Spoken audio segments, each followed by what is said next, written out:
Assalamualaikum warahmatullahi wabarakatuh. Apa kabarnya anak-anak hebat? Semoga selalu dalam keadaan baik ya. Hari ini berjumpa lagi dengan Bu Ratih pada pembelajaran tema 4, subtema 1, pembelajaran 4, muatan bahasa Indonesia dan PPKN. Adapun tujuan pembelajaran hari ini adalah setelah membaca cerita, kalian dapat menganalisis, memberikan pendapat tentang sikap tokoh. Kemudian kalian juga mampu mempresentasikan pendapat tentang sikap tokoh. Tujuan selanjutnya adalah setelah menonton video, kalian dapat menentukan sikap yang sesuai dan kurang sesuai dengan sila pertama Pancasila. Kemudian setelah diskusi, kalian dapat memberikan pendapat serta dapat menulis refleksi tentang pengalaman diri melaksanakan sila pertama. Anak-anak, tahukah kalian dalam suatu cerita pasti ada tokohnya ya? Nah, apa itu tokoh? Kalian tahu tidak? Ya, tokoh adalah pelaku atau orang yang terlibat dalam cerita. Sedangkan penokohan adalah gambaran watak atau sifat tokoh dalam sebuah cerita. Sikap tokoh ada 3, yaitu pertama, protagonis. Artinya sikap baik. Contohnya, jujur, sabar, setia, dan lain-lain. Pada sikap ini, tokoh biasanya menjadi pemeran utama. Yang kedua adalah antagonis, artinya sifat jahat. Contohnya iri, sombong, pembohong, dan lain-lain. Sikap ini adalah lawan dari sikap protagonis. Yang ketiga, tritagonis. Artinya, tokoh yang menjadi penengah antara protagonis dan antagonis. Biasanya memiliki sifat bijaksana dan arif.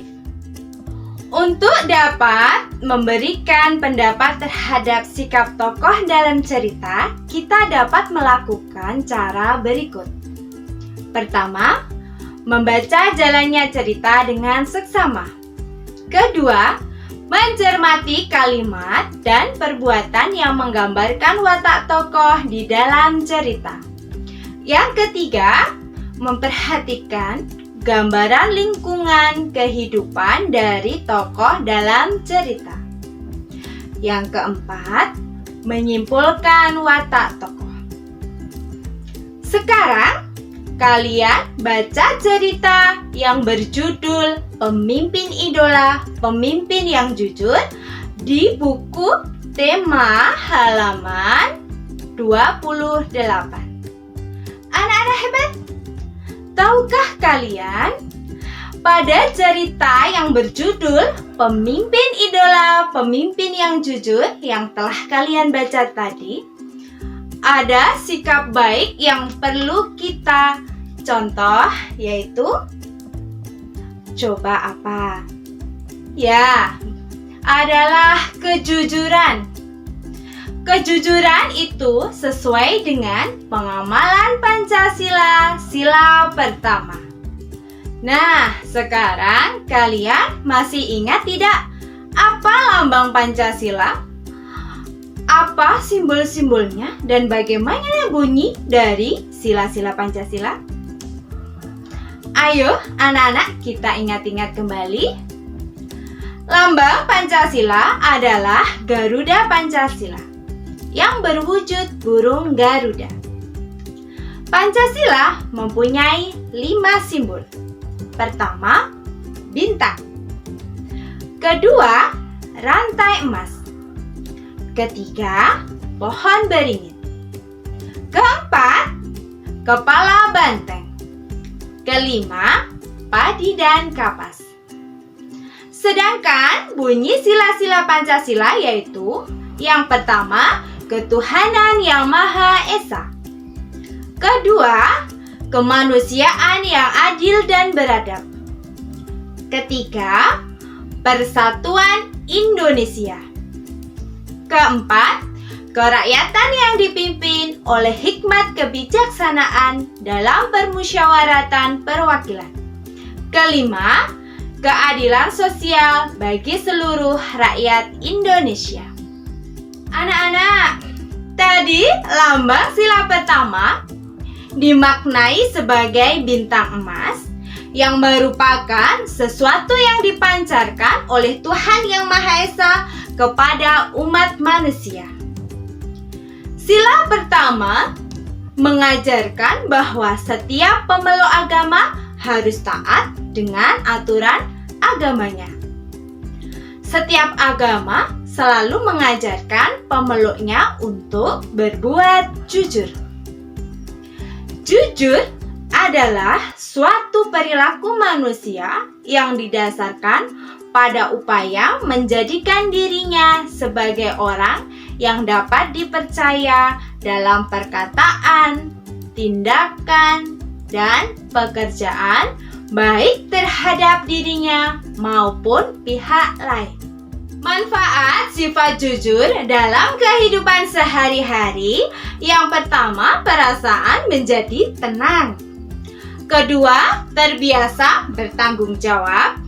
Yang ketiga, dijauhkan dari perilaku yang melanggar norma dan dapat dipercaya orang lain.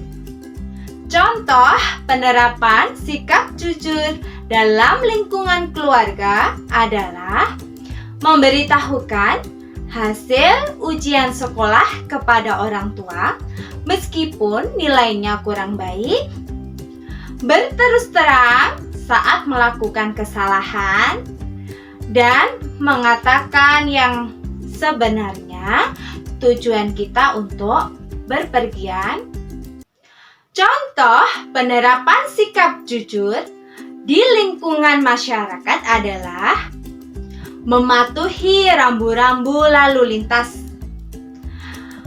tidak menyuap petugas kepolisian saat sedang ditilang karena melanggar aturan lalu lintas, memberikan informasi yang sebenarnya saat ada yang bertanya alamat di jalan. Anak-anak, selain contoh penerapan sikap jujur tadi, ada contoh makna sila pertama Pancasila dalam kehidupan sehari-hari. Antara lain, menghargai kepercayaan dan agama setiap orang yang berbeda-beda, saling menghormati antar sesama manusia, mengembangkan sikap toleransi beragama sejak dini, membina kerukunan hidup antar manusia, dan menjalankan perintah agama masing-masing. Contoh penerapan sila pertama di sekolah: menghargai agama dan kepercayaan yang dianut oleh teman-teman yang lain, berteman dengan siapa saja, tidak membeda-bedakan dengan siapa kita berteman, terutama berdasarkan agamanya. Menjaga ucapan yang sopan terhadap teman-teman maupun guru di sekolah. Selanjutnya, contoh penerapan sila pertama di lingkungan tempat tinggal adalah menjalankan kewajiban beribadah bersama keluarga di rumah. Menghormati tetangga yang berbeda agama dan keyakinan, menghormati hari raya yang dirayakan oleh tetangga sekitar rumah, salah satunya dengan cara bersilaturahmi atau memberikan ucapan selamat. Contoh sikap yang kurang sesuai dengan nilai-nilai Pancasila sila pertama adalah sering menghalangi pihak lain menjalankan kewajiban beragama, bersikap saling bermusuhan terhadap sesama penganut agama, menyebarkan paham anti-agama atau ateis, sikap tidak mengakui adanya Tuhan, sikap tidak menjalankan kewajiban sebagai umat beragama, dan tidak bersikap jujur atau selalu berbuat bohong. Demikianlah anak-anak penjelasan materi hari ini mengenai muatan bahasa Indonesia dan PPKN. Semoga kalian memahaminya dan tetap terus semangat belajar. Bu Ratih akhiri, wassalamualaikum warahmatullahi wabarakatuh.